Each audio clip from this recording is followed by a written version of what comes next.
Merhaba arkadaşlar, kanalıma hoş geldiniz. Bana desteğinizi göstermek adına kanalıma abone olmayı, videolarımı paylaşmayı ve zili açmayı unutmayınız.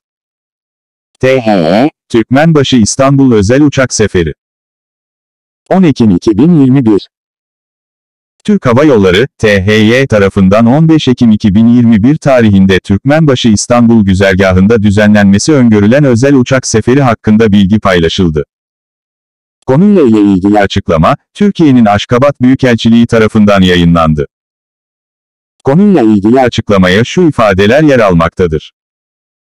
Değerli vatandaşlarımız, 1. Türk Hava Yolları, THY tarafından 15 Ekim 2021 tarihinde, saat 18.50'de Türkmenbaşı İstanbul güzergahında özel bir sefer düzenlenmesi planlanmaktadır. 2. Bahse konu uçuşa iştirak ederek ülkemize dönüş yapmak isteyen vatandaşlarımızın taleplerini THY'nin e-posta adresi üzerinden askabatbiletsatis@thy.com vakitlice iletmeleri önem arz etmektedir.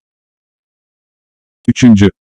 Söz konusu sefere katılacak her yolcu için bilet ücreti THY tarafından 490 ABD doları olarak belirlenmiş olup, vatandaşlarımız biletlerini, pasaportlarının aslı veya fotokopilerini ibraz etmek suretiyle. 4.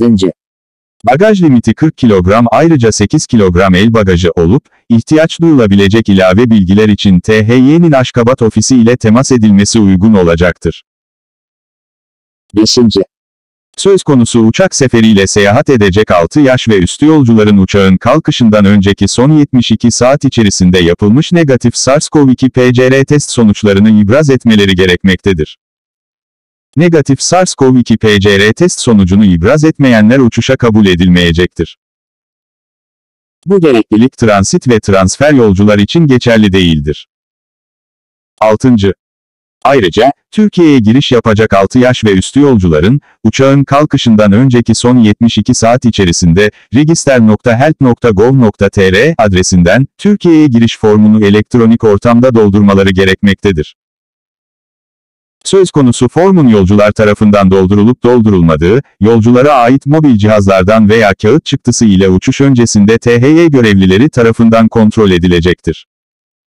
Bahse konu formun doldurulmasına ilişkin gereklilik transit transfer yolcular için geçerli değildir. 7.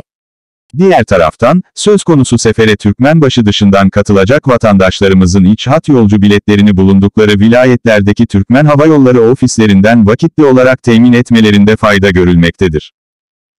Bu vesileyle, Türkmenistan makamlarınca COVID-19 salgınının yayılmasının önlenmesiyle mücadelede alınan önlemler kapsamında, iç hat havayolu seferlerine katılacak tüm yolcuların seyahatlerinden önce yaptıracakları, COVID-19 negatif test sonuçlarını yanlarında bulundurmaları gerektiğini hatırlatmak isteriz.